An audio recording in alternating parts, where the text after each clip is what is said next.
out the dish so we can get that audience shot, okay?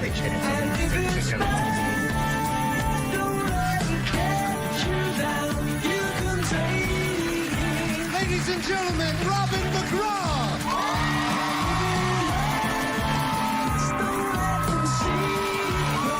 You ready for Dr. Phil?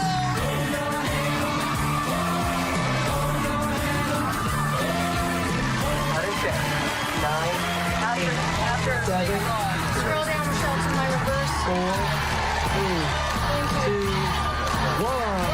Take track. Today's going to be a changing day in your life. You've never had anybody working harder to bring you to the threshold of change than right now.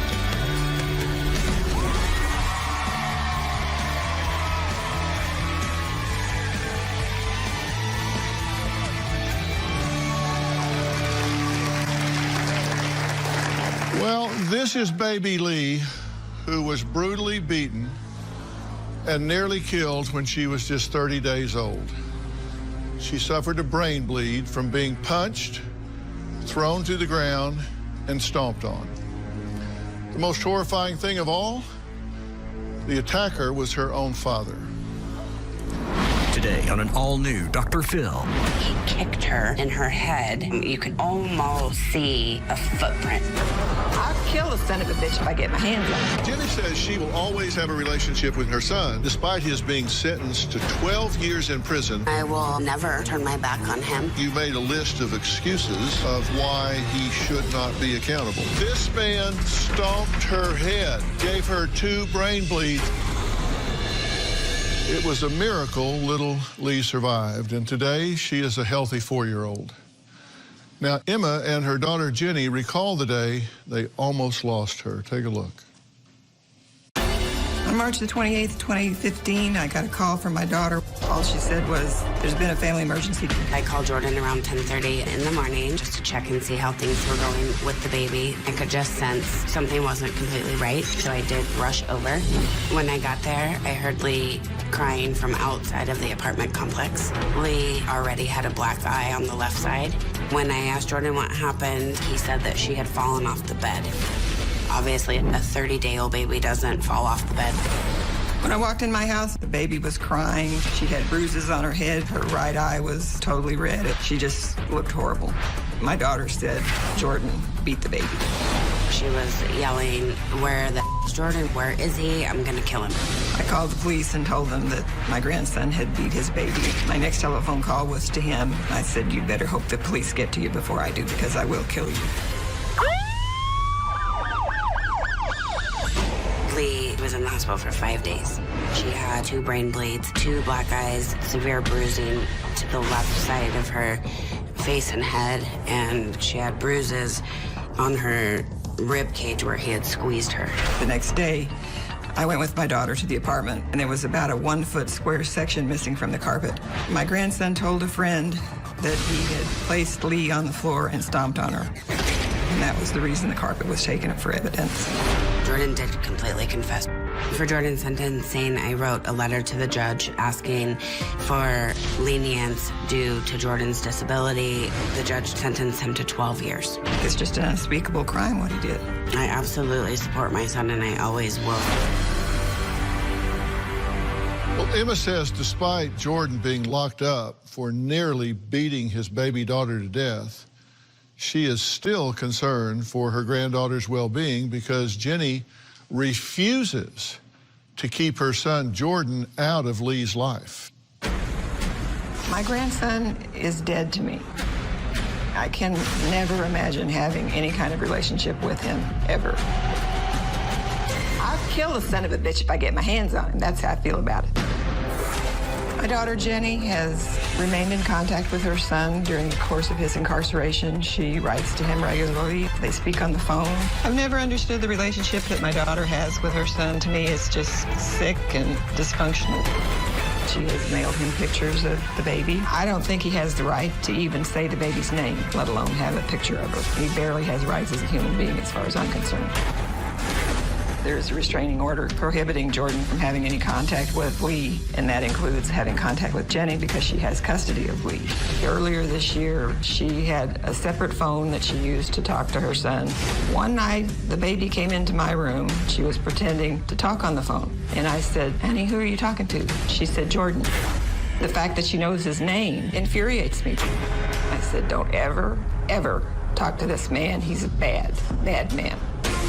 Contacted the Department of Corrections and told them about the contact that was occurring between Jenny and Jordan. She denied me contact with Lee for 2 months as my punishment for betraying her. My only concern is what is best for Lee. Lee is the reason I live. I would die for her. I would kill for her. She's a very, very special little girl. That she survived what she did and has turned into the most wonderful, fantastic child, and that's my reward. So everybody understands this.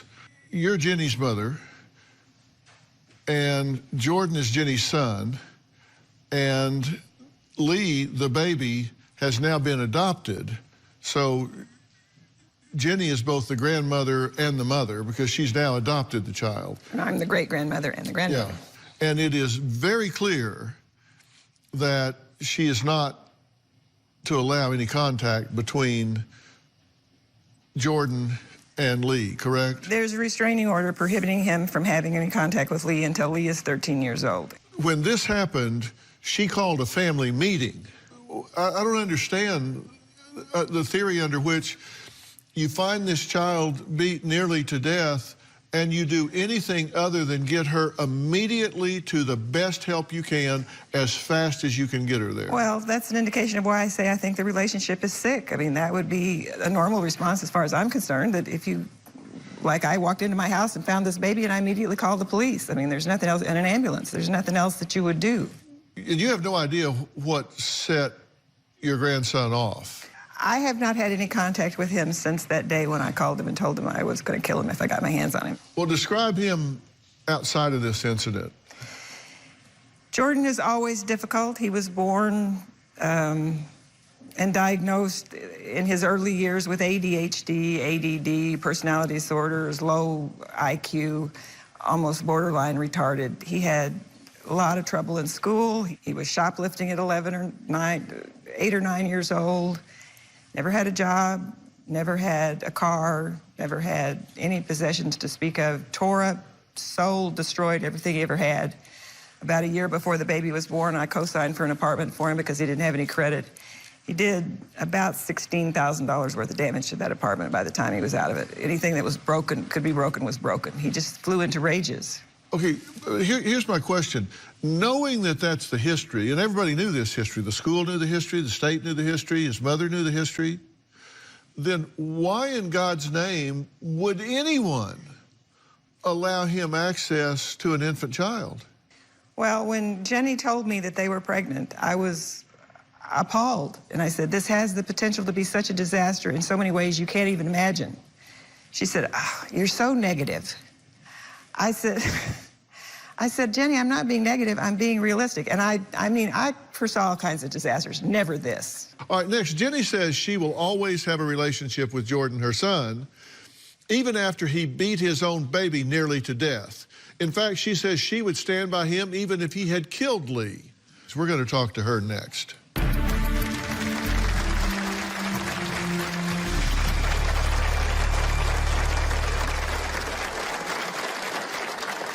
When I saw the photos of Lee's abuse, it made me shake. He kicked her in her head. You could almost see a footprint. And later, I've been at this 45 years. Somebody with a 54 IQ did not write that letter. Tomorrow, from nurse's aide to living in her car. I didn't put myself in this position. You quit your job, then you get evicted. I didn't get evicted. She thinks there's a conspiracy. Everybody was starting to act weird. The lady at the rent-a-car, people in my community. What's the common denominator? I'm not good at fractions. My blood is on your hands. That's when I was angry. Yeah, and you get angry a lot. Oh, stick around. That's nothing. That's tomorrow. You just met him 15 seconds ago, and you're starting to fight with him. Then, on Thursday, Jenny and her son have a dysfunctional relationship. She says she has to stand by him and that he deserves to be a parent. I flew into a rage when she said that to me. I slammed my hand down on the table and hollered. He relinquished all of his rights. Today, he put her on the floor and stomped on her. Well, Jenny says she will always have a relationship with Jordan despite his being sentenced to 12 years in prison for nearly beating his 1-month-old baby to death. My mom has threatened to kill Jordan from the day that we discovered Lee had been abused. It's devastating to hear my mom speak like that of her own grandson. If my mom saw Jordan out in public, she absolutely would attack him. What Jordan did is absolutely horrific. But I'm really the only person that he has to talk to. I feel very strongly that he needs me. My grandson died the day that he beat Lee. He hasn't existed in my life other than feeling that I would like to get revenge against him.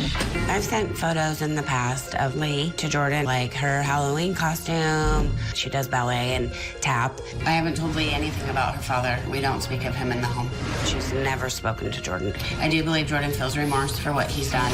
However, almost 5 years later, Jordan is not able to admit that he did more than just open hand slap Lee. The other night, when I saw the photos of Lee's abuse, was the first time that I had seen them in 4 years. It made me shake. I could just see that he kicked her in her head. You could almost see a footprint. I have conflict all day, every day. How I am supposed to continue to love and support my son after he did such a horrific thing to my daughter. It's a minute-by-minute struggle of my life. You still have a relationship with your son, and you say you plan to continue to have one with your son. I love him endlessly, and I will never turn my back on him. And I feel strongly about that because as I grew up, in my teenage years, my brother moved to my father's home, and I watched my mom turn her back on him. And I vowed from that day that I will never, ever turn my back on my children, ever. That he's my son. Okay, define turning your back. And you say support and not turn your back. I support him as my son, meaning I will always be available to him emotionally and supportively as his mother. Okay, and you would support him all the way to death row. If he did something and they were executing him on death row, you would go there for his execution and support him in the last moments of his life, right? Yes, I would. No matter what he did, you would support him in the last moments of his life. Yes, I would. Okay, I get that. So, okay, I'm a parent, I understand that. What I don't understand is you making excuses for what he did, saying it's not his fault. He was abused. It's not his fault. He has psychological disorders or developmental disorders. It's not his fault. He's a victim himself. That's excusing the behavior, and there's a reason that's a problem with me, because you don't hold him accountable, then you don't enforce certain guidelines that have been put in place.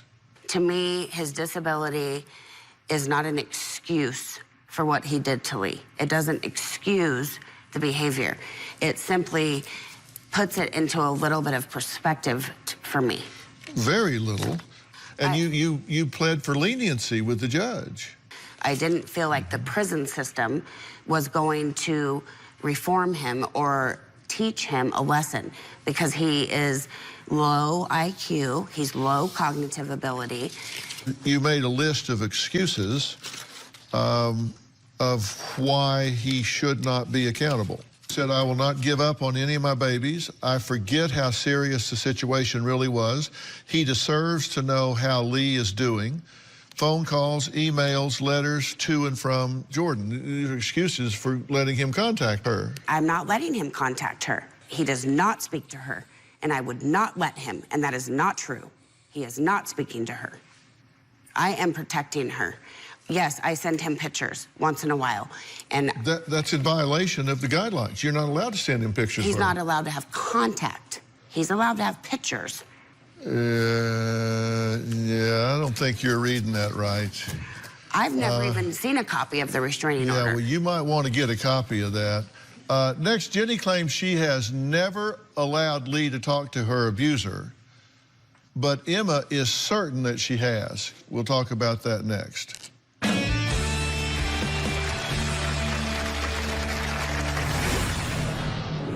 I love to hear you on the phone.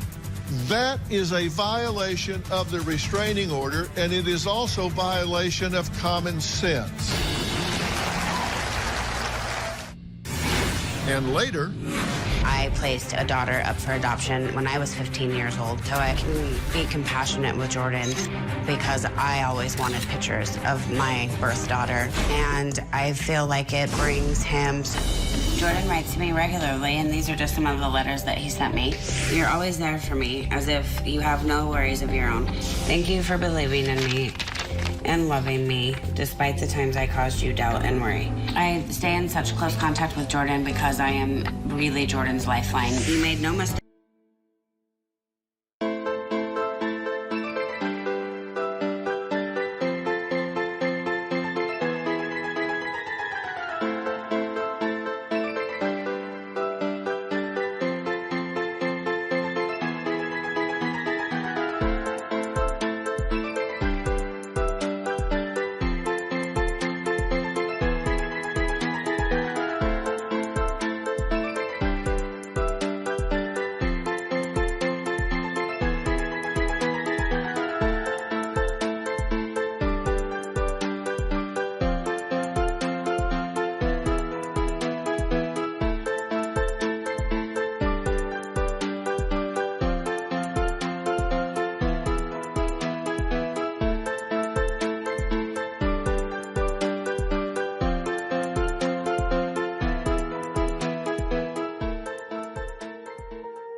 Swear I won't forget this, why do I regret this? In my mind reckless, thoughts are feeling endless. Sitting up I'm breathless, anxiety's infectious. I feel so defenseless, betrayed and embarrassed. I hate being open, I hate being broken. I feel like an ocean filled up with emotion. Anger ain't a potion, rub it on like lotion. I can feel it soaking, reopen, the scars have awoken.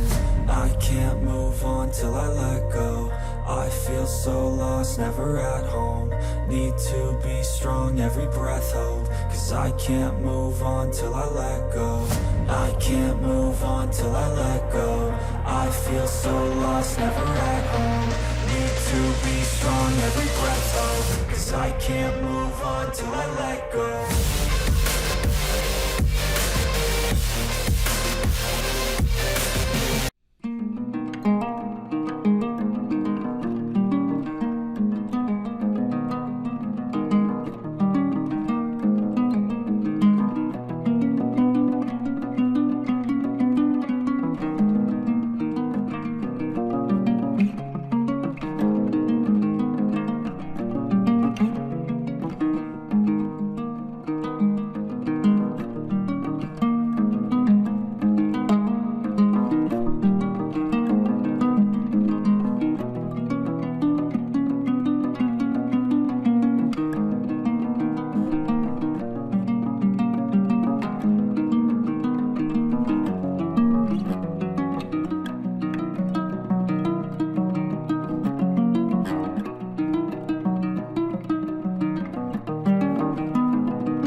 mistakes with me. I just didn't listen to you. Despite his decisions in his life, I still love and support him very much. I want you to know that I will make you proud of me. Your only son, Jordan.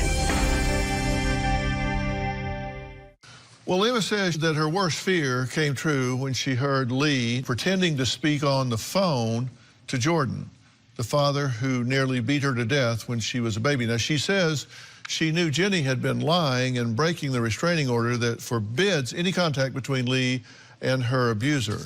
She was playing with the phone, correct? Yes. And you said, who are you talking to? And what did she say? She said, Jordan. And my blood ran cold. I knew she wasn't talking to him. I knew she was pretending to talk. And I just took the phone from her. Jenny and Lee were living with me at that time. We took the phone downstairs. I gave it to Jenny, and I said, Jenny, Lee tells me that she's been talking to Jordan. And Jenny immediately said, well, she hasn't been. I said, I understand that. I said, she's just pretending. But I said, the fact that she knows his name horrifies me. Why would she be pretending to talk to him? How would she even know to do that? It's not like he died. I still speak his name. She doesn't know who he is at all. She doesn't know that he's my son. She doesn't know that he's her birth father, but she has heard the name, Jordan. This is a letter to Lee from Jordan. He says, quote, I love to hear you on the phone. Pretty soon, you will be able to talk more and more. He can hear her in the background. He can hear her voice. Okay. I love to hear you on the phone. That is a violation of the restraining order, and it is also a violation of common sense.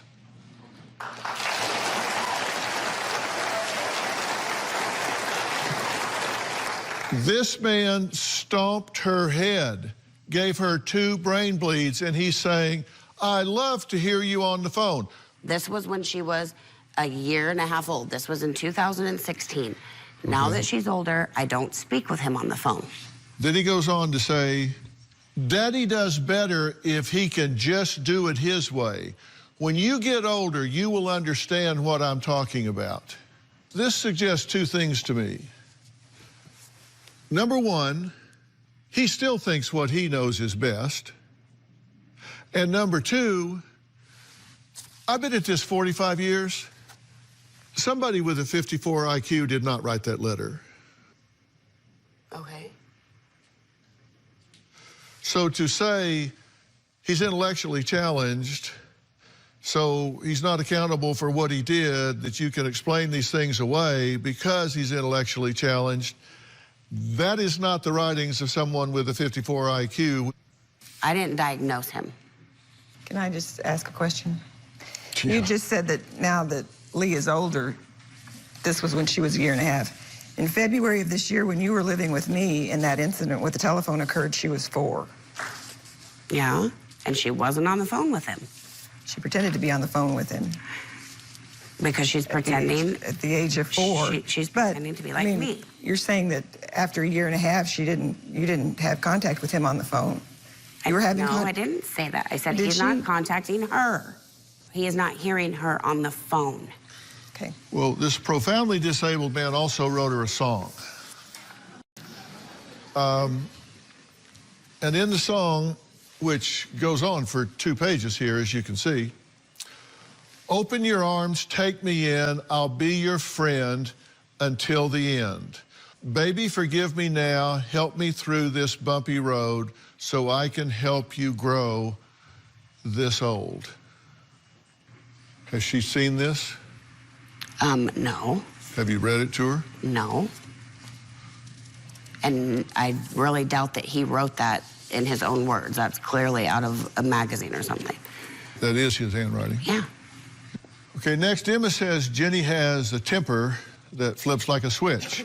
She says Jenny can't control her rage and is worried that Lee not only sees it, but might get the brunt of it. We'll be right back. Regular. Music. Go on dissolve. Nice. Tape bump in. When have I ever said that he'll be at Christmas or Thanksgiving? You said that at my house one day, and I said, not at my house, he won't. No, I've never said that.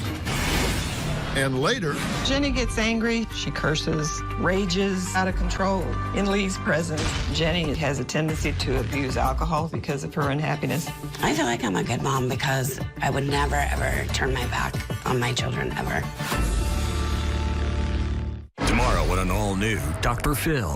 From nurse's aide to living in her car. I didn't put myself in this position. She thinks there's a conspiracy. Everybody was starting to act weird. The lady at the rent-a-car. what's the common denominator? I'm not good at fractions. That's tomorrow. I can relate to Jordan having to not be able to raise his daughter. I placed a daughter up for adoption when I was 15 years old, so I can be compassionate with Jordan because I always wanted pictures of my birth daughter. Lee is absolutely beautiful, so very smart. She's just really excelling in life. Though Jordan doesn't deserve to know how Lee's doing, I am super proud of Lee, and I feel like it brings him some joy in a situation where there is no joy being in prison. Well, Emma says Lee needs to be in a safe home with no communication to her abuser, not incoming, not outgoing. And I agree with what you're saying, particularly when I hear what he's saying, because he's saying, we need to do this my way. So it's not like I'll listen to anybody because my judgment is obviously the worst in the history of the world, so I'll listen to anybody. That's not what he's saying. He said, no, I know best. I'm going to do this my way. They try to tell me, but I'm going to do this my way. So it doesn't sound insightful or remorseful to me whatsoever. And he's still showing signs of impulse control issues. Would you agree with that? Yes. He's writing letters and talking to Lee, which is clearly in violation of the restraining order, whether she gets them or whether she doesn't. One of those, he wrote he wants to kill his father in a letter. He's in a gang in prison. He's been in multiple fights. He beat up a child molester. He's showing a lack of impulse control in a highly structured environment, which I can tell you would predict really poor impulse control in a less structured environment. In a letter that was from Jordan to Jenny, in terms of not taking accountability, he said, but it's not my fault. It's not my blank fault that I have so much anger and emotions. It's not my fault that I'm PDD or whatever I have. It's not my fault I was abused. It's not Lee's fault that what I did to her. It's not my fault that I went through the I went through. It's nobody's fault but their own. And it's not my fault when the day comes I decide to kill my dad. It's not my fault that I do what I do. Those are the kind of writings that you find after somebody's gone and shot up a place. This is not a stable individual. No. And never has been. Just in my opinion. And this is what I do for a living. There's anger and a lack of impulse control. And those two things equal things like stomping a baby, killing somebody. This is high risk. Very. And your concern is that she is keeping the door open to this child. Well, he becomes eligible for consideration for parole in August of 2020. My concern is that he'll show up on her door, that he'll be allowed in, that he'll be allowed to have contact with Lee. What I would like is assurance from Jenny that that won't happen, that she will keep him away from Lee. That's all I want. I just want Lee to be safe. I want her to be safe and happy and protected. And I just don't feel like Jenny has given me that. You know, she's told me on numerous occasions that he's going to come to Christmas and he's going to come to birthdays, and I just don't want that. When have I ever said that he'll be at Christmas or Thanksgiving? You said that at my house one day, and I said, not at my house, he won't be. No, I've never said that. Well, next, Emma says Jenny was reported to the Department of, DHS just last month. We'll talk about why when we come back.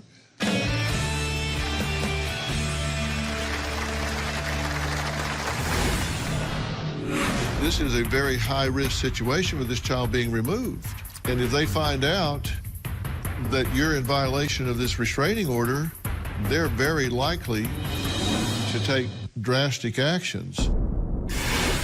And later, at one of his court appearances, he asked me to leave. He was afraid that I would manage to get a gun into the courtroom and I would kill him. I would like for him to retain that image of me. The only thing I have to say to him, I'm waiting for you. Tomorrow, from nurse's aide to living in her car. I didn't put myself in this position. You quit your job, then you get evicted. I didn't get evicted. She thinks there's a conspiracy. Everybody was starting to act weird. The lady at the rent-a-car, people in my community. what's the common denominator? I'm not good at fractions. My blood is on your hands. That's when I was angry. Yeah, and you get angry a lot. Oh, stick around. That's nothing. That's tomorrow. You've just met him 15 seconds ago, and you're starting to fight with him. Then, on Thursday, I am obsessed with taking 100,000 steps a day. is she obsessed with fitness? She spends 11 to 13 hours jogging every day in circles around her coffee table. That's Thursday. Closed captioning provided by... For a cold sore, I use Herpesonel. It penetrates deep to treat. It soothes, moisturizes, and creates an SPF 30 barrier to protect against flare-ups caused by the sun. Herpesonel.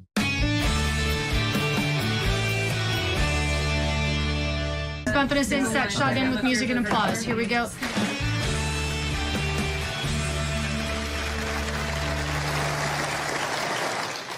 Emma fears that her daughter Jenny is a terrible parent who is putting Lee in danger. My mom does criticize me about how I parent my children. Jenny gets angry. She curses, rages, out of control in Lee's presence. With Lee, she says that I am a little bit too hard on her, that Lee is nothing like Jordan. She blamed me for not disciplining him enough. My mom would tell me that he did need his ass beat on numerous occasions. Jenny and her husband fight in front of Lee. He said, "You're doing that in front of the baby. What are you teaching her?" I do believe I made the right decision in adopting Lee. I think Jenny has a tendency to abuse alcohol because of her unhappiness. I feel like I'm a good mom because I would never, ever turn my back on my children, ever. I don't think you're seeing this clearly, but by no stretch of the imagination do I think you endorsed what he did. I want to be very clear about that. What I do think is that you have compassion for him and can make a case in your mind for why he would be the way he is.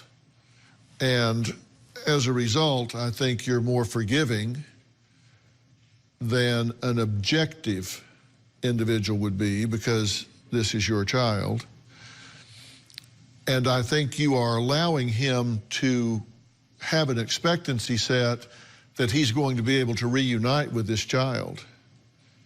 And when he gets out and finds out that's not the case, he's going to feel betrayed by you and could be a very high-risk relationship for you at that point, because he's going to feel like you've given him the indication that, you know, we can forgive and forget and move on.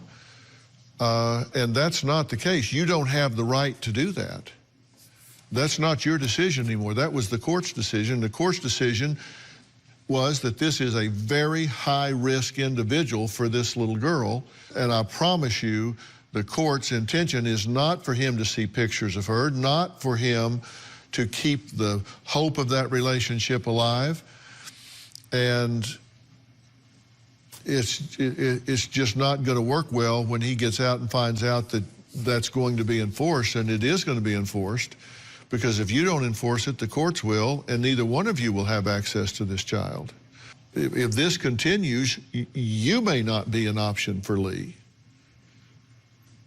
And that's the issue that we get down to, because according to Emma, if you experience anger and road rage and fights in front of Lee and alcohol problem and smoking marijuana and a suicide attempt in 2018, and a month ago, DHS was involved for you bringing Lee to concerts with alcohol and marijuana and leaving Lee home alone with a disabled husband. It gets to be a situation where the court steps in and says, this is a violent, dangerous environment for this child. So you've got to take measures to demonstrate that that's not the case. If not, this is a very high-risk situation with this child being removed. And if they find out that you're in violation of this restraining order, then given the severity of what was done to her before, they're very likely to take drastic actions. So what would those actions be? How likely is that to occur? I'm going to give you my thoughts when we come back, and we're going to hear from an expert on what's likely to happen here. We'll be right back.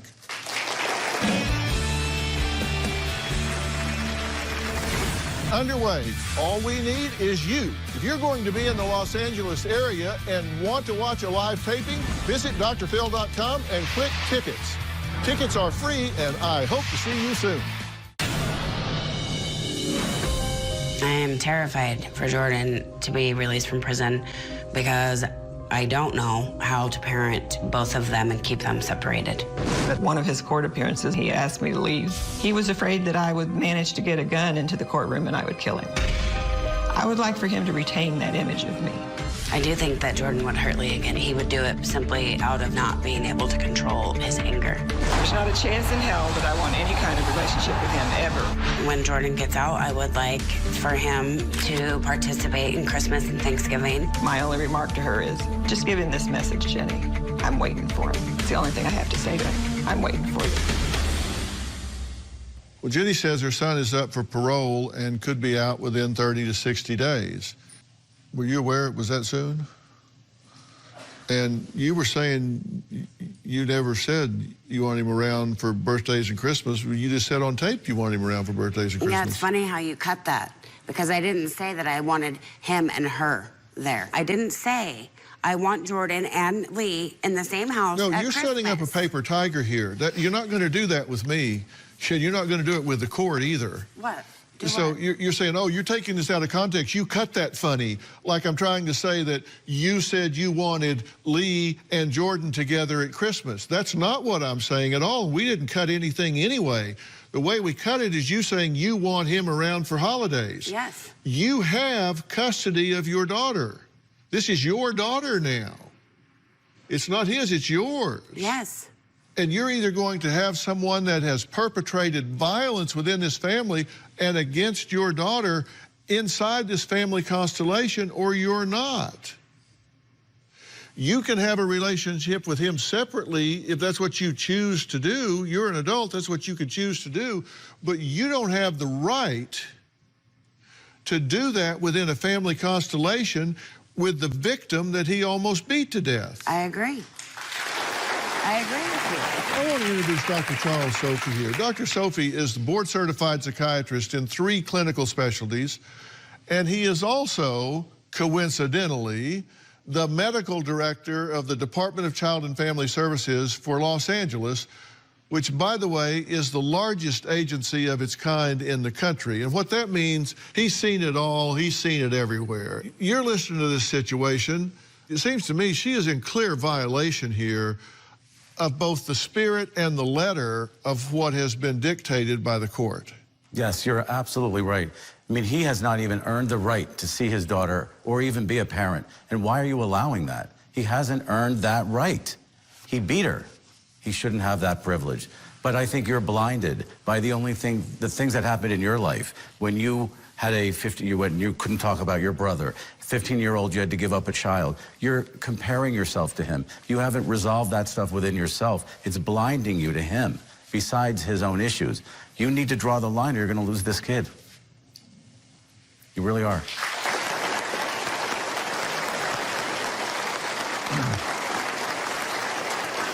We're telling you how the system works. You have to make a decision where your loyalty lies. Does that mean you have to have no relationship with your son going forward? No, it does not. But absolute separate satellite relationship with your son going forward, and those 2 paths shall never cross.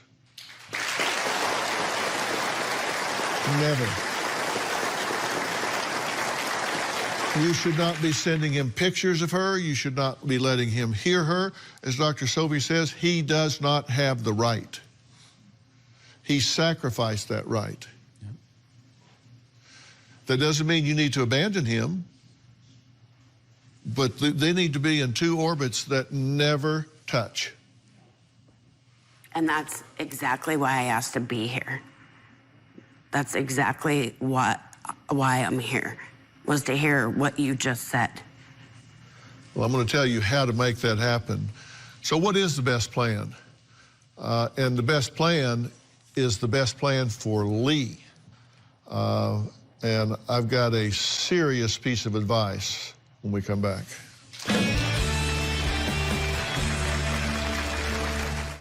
Tom, you can see sneak previews of upcoming shows. Log on today.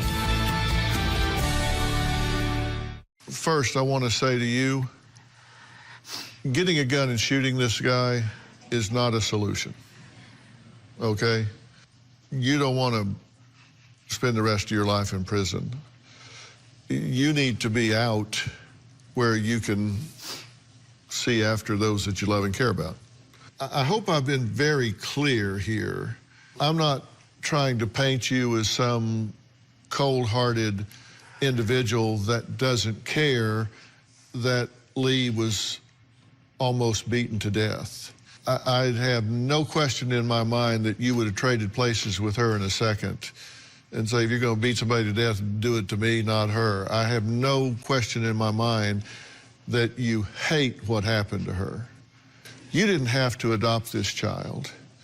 You didn't have to, at your age, start all over with a new one, but you did. You stepped in, you filled the gap, and you're being there for this child, and God bless you for doing that, okay? But you have to decide that you can have a relationship with him that is 100% separate from her. And you need to start communicating that to him right now. And then you need to look at her and know, I'm not over here holding hands with your abuser and betraying you. That's someone that I'll never mention the name, I'll never talk to you about. That's something separate. He's not in your life, nor will he ever be. Now, she gets to be an adult someday and she wants to go find that person and look him up, that's up to her. Not you, that's up to her. Right. But right now, you need to start telling him that. You need to draw that line, and when you do, it will feel better. And I have this theory.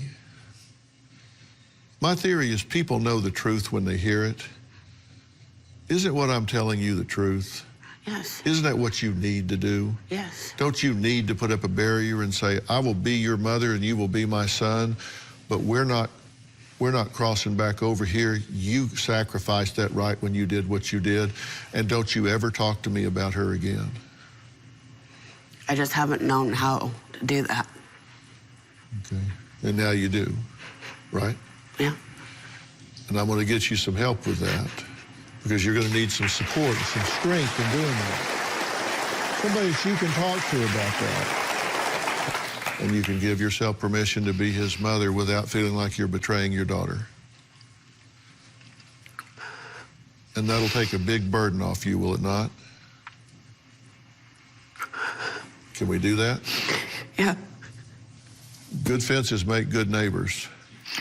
And this is a good fence you need to build.